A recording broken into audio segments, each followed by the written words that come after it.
কিছুক্ষণ আমরা সবাই ছিলাম সুধাম নবদ্বীপ নদিয়ায়। চলুন সবাই যাব মধুময় শ্রী বৃন্দাবনে। আজ ভগবান শ্রীকৃষ্ণের রাসলীলা কে প্রকাশ করেছিলেন? না সুখদেব গোস্বামী মহারাজ পরীক্ষিতকে তিনি পাঠ করে শ্রবণ করেছিলেন। অগণিত যোগী ঋষি মুনিগণকে নিয়ে ভগবানের সেই গভীরতম লীলা রাসলীলা আজকে সুখদেব গোস্বামী বর্ণনা করছে। তবে বাবা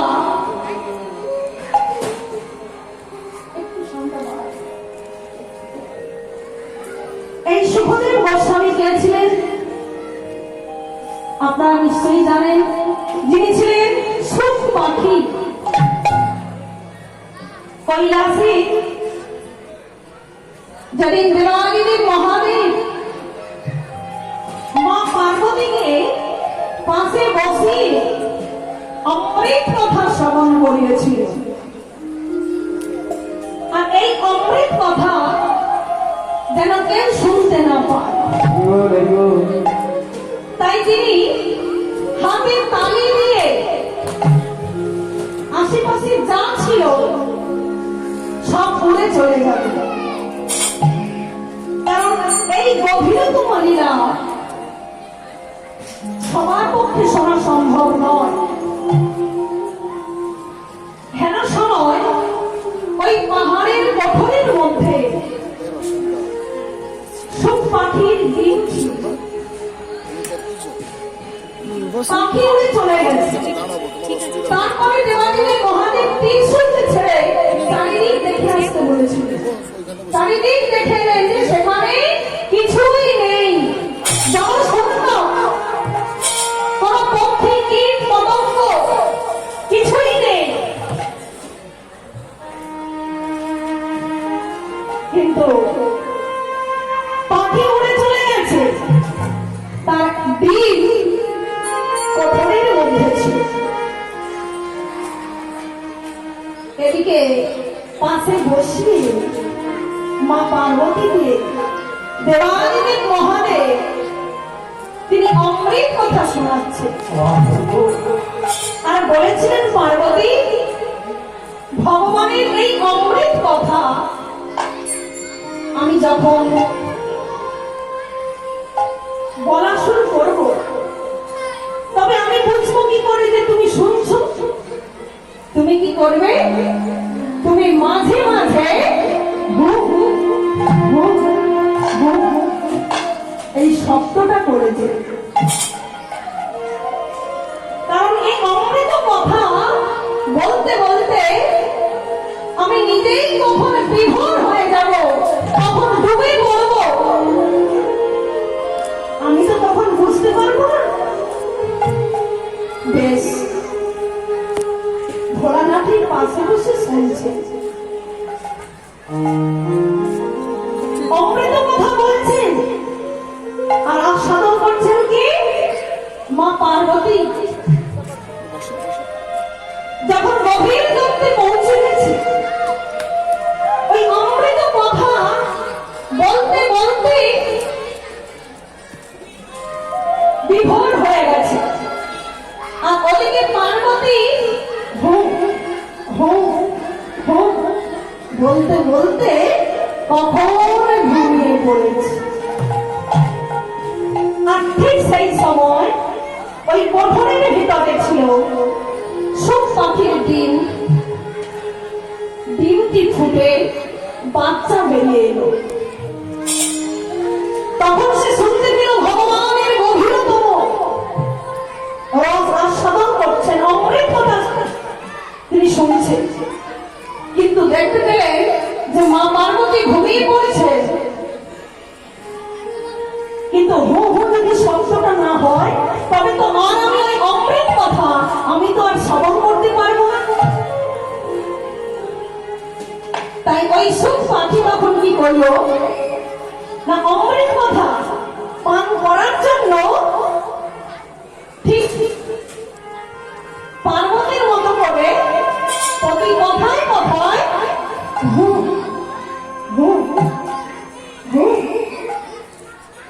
এইভাবেই দিয়ে যাচ্ছে। বেশ কিছু সময় এইভাবে অমৃত কথা পান করছে, তা হঠাৎ চমকে উঠলে আমার কোলে কি দেখলে না মা পার্বতী কখন ঘুমিয়ে গেছে। সর্বনাশ! তবে এতক্ষণ কে কে আমার কথায় হুম হুম হুম কে বলছে? সঙ্গে সঙ্গে কি করলে ওই সুখ পাখি কঠোর থেকে পাহাড়ের কঠোর থেকে বেরিয়ে এলো, আর সঙ্গে সঙ্গে গর্বিত হয়ে ত্রিশূল ছেড়ে দিলে। ওই ত্রিশূল তখন মাঝে মাঝে যেতে লাগলো। মা ওই সুখ পাখিকে বধ করলেন, আর ওই সুখ পাখির আত্মা ব্যাসদেবের স্ত্রীর বদন দিয়ে ভেতরে প্রবেশ করল।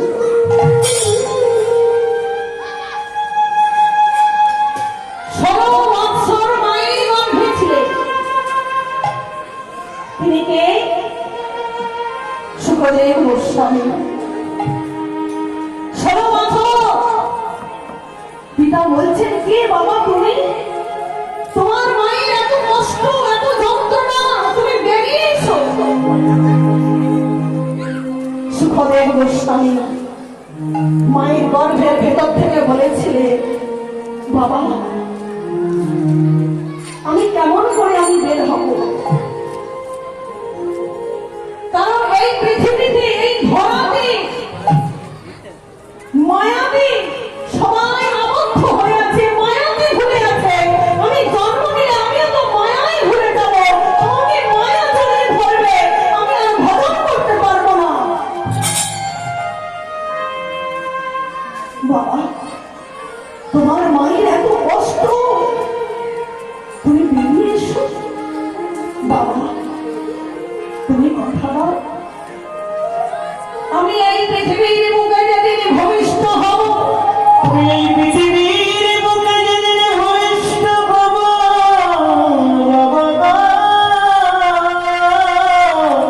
বাবা সেদিন যেন এই পৃথিবীর মায়া যেন আমাকে না আকৃষ্ট করে। তুমি কথা দাও, বলিতে পারি বাবা। বাবা বললেন তথাস্তু, আমি কথা দিলাম। তুমি ভূমিষ্ঠ হওয়ার পরে এই মায়া তোমাকে আকৃষ্ট করতে পারবে না। তুমি বেরিয়ে এসো। 16 বছরের যুবক ওই সুখদেব গোস্বামী মায়ের গর্ভ থেকে বেরিয়ে এলেন। বেরিয়ে তিনি সোজা চললেন, পথ ধরে চলছেন সরোবরের ধার দিয়ে। ওই 16 বছরের যুবক উলঙ্গ হয়ে, তার মধ্যে কোনো মায়া নেই, তার মধ্যে কোনো কামনা নেই, তার সোনা নেই, কোনো চাওয়া নেই, শুধু ভগবান আমি তোমার, তুমি আমার। লোকে বলে তুমি নাকি হে ভগবান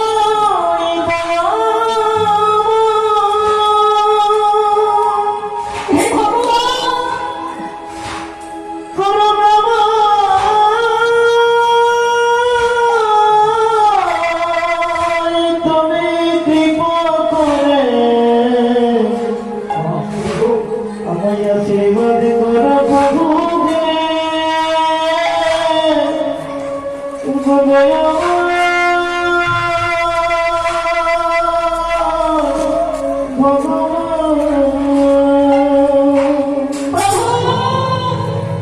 আমি কিছুই চাই না, আমি সুখ চাই না, আমি শান্তি চাই না, আমি তোমার সুখে সুখী হতে চাই, আমি তোমার মুখে মুখে হতে চাই। ওই 16 বছরের জীবন পথ ধরে চলছে, পথের মাঝে সরোবরের মধ্যে কত রমণী, তারা জলকেন করেছে, অর্ধনগ্ন অবস্থা। ওই সুখদেব গোস্বামীর কিছু কিছু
আমাদের অঙ্গে বসন থাকলাম না, কিন্তু আপনি সংসারী মানুষ, আপনার অঙ্গে বসন রয়েছে,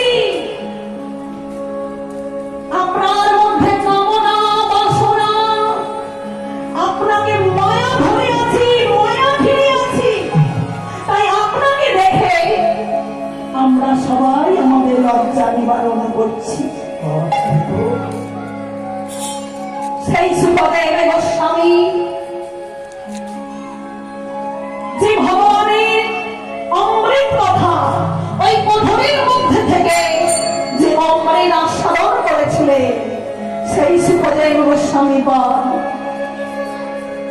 মহারাজ পরীক্ষিতকে, আপনারা সবাই জানেন যে পরীক্ষিতে 7 দিনে সর্পদংশনে যার মৃত্যু হওয়ার কথা ছিল, সেই পরীক্ষিত 7 দিন 7 রাত্রি অনাহারে অনানিদ্রায়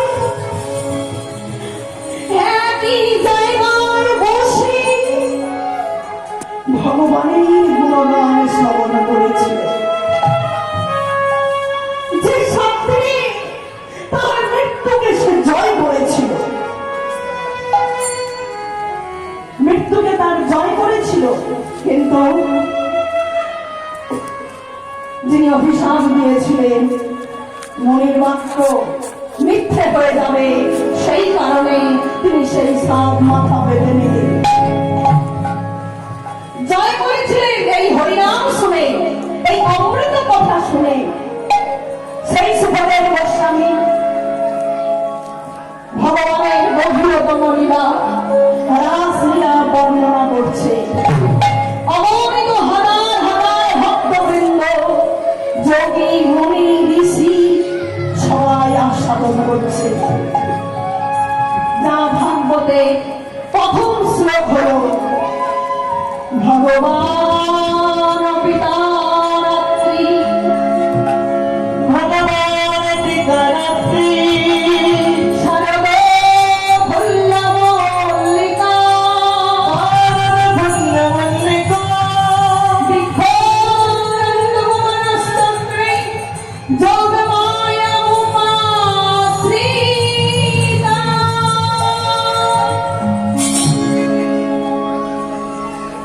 ভগবানের গভীরতম লীলা, ভগবান পিতা রাত্রি। কোন রাত্রি?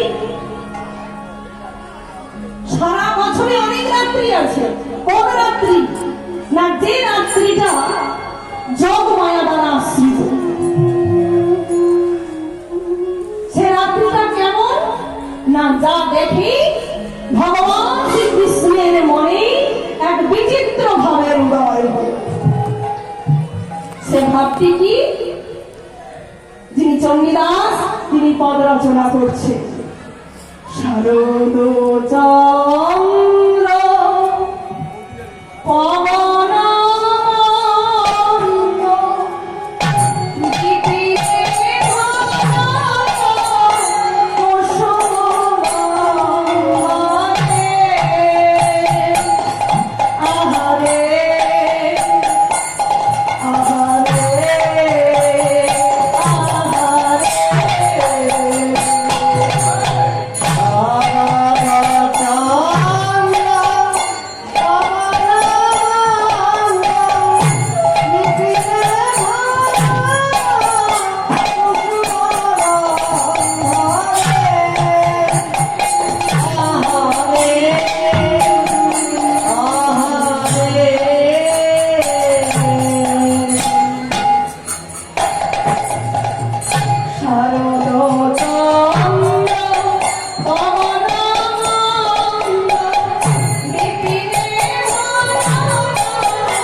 দেয়।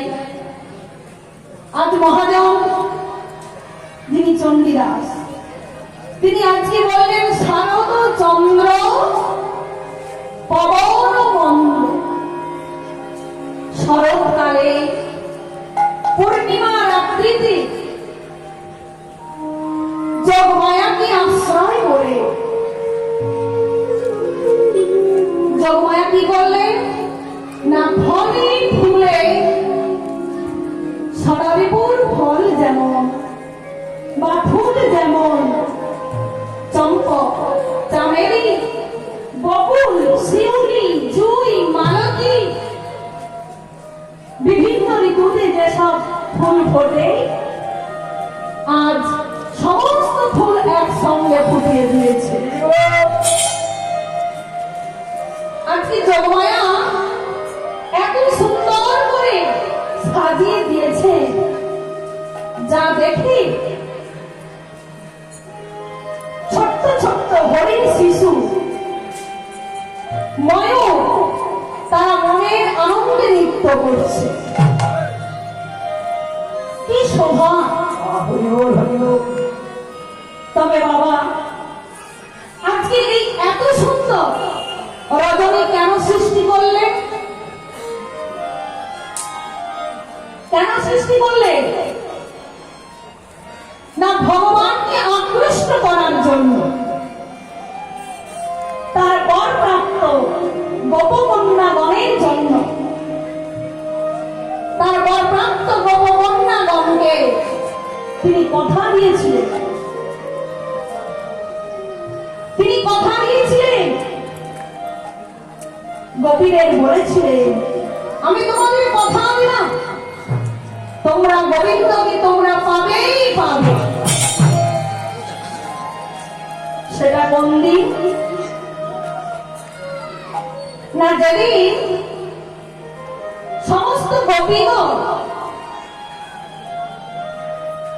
কার্তিক মাসে কাত্যায়নী ব্রত করেছিলেন। 1 মাস এখানে 3 প্রকারের গোপী। এক হলো সাধন সিদ্ধ,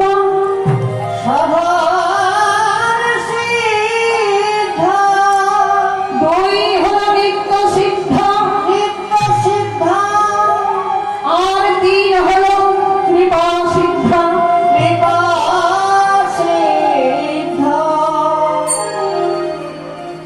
নিত্য সিদ্ধ করা না, যারা ভগবানের অঙ্গ থেকে তার আবির্ভাব হয়েছে। রাধারানী তার অষ্টসখীগণ, এরা কিন্তু ভগবানের অঙ্গ থেকেই সৃষ্টি। এরা যুগে যুগে বারে বারে এই ধরাতে নেমে আসেন সেই গোলকের লীলা করবার জন্য। আর কৃপা সিদ্ধ করা না, যারা 1 মাস কাত্যায়নী ব্রত করেছে। কেমন ভাবি, তারা প্রতিদিন ভোরবেলায় গঙ্গার পাড়ে গিয়ে অষ্টভুজা মূর্তি, কাত্যায়নী মূর্তি নির্মাণ করে বালু মাটি দিয়ে নদী পাড়েতে সরস উপচারী ফল মল, ফুল তুলসী, ধূপ দ্বীপ, বিল্ব দলে 1 মাস তারা মা কাত্যায়নীর আরাধনা করেছে। মাকে দেখেছিলেন, মা গো আজকে তোর দেখা পাবো না মা, আজ যদি তোর না দেখা পাই আমরা এ দেহ আর রাখবো না, আমরা এ দেহ ওই নদীর জলে ঝাঁপ দিয়ে প্রাণ বিসর্জন করব। প্রতিদিন গঙ্গার ধারে গিয়ে অষ্টভুজা মূর্তি কাত্যায়নী নির্মাণ করে মায়ের আরাধনা করে, মায়ের আরাধনা করে সর্বশেষে ওই বালু মাটি অষ্টভুজা কাত্যায়নী মূর্তিকে নদীর জলে ভাসিয়ে দেয়। আর ভাসিয়ে দিয়ে তারা অভিসন্ন ভক্ষণ করে। এইভাবে এক এক করে 30 দিন 1 মাস হয়ে গেল। আজ শেষ দিন তারা ভক্তি করে পুজো করে বলছে, মা আজ 1 মাস ধরে সেবা পুজো করছি, আর আজকে যদি তোর দেখা না পাই, শোনে না, আজকে আমরা এ দেহ নিয়ে ঘরে যাবো না, আমরা এ দেহ ওই গঙ্গার জলে ঝাঁপ দিয়ে বিসর্জন করবো। তারা কাতর হয়ে মা মা বলে কাঁদছে, আর মাকে ডাকছে কেমন ভাবে,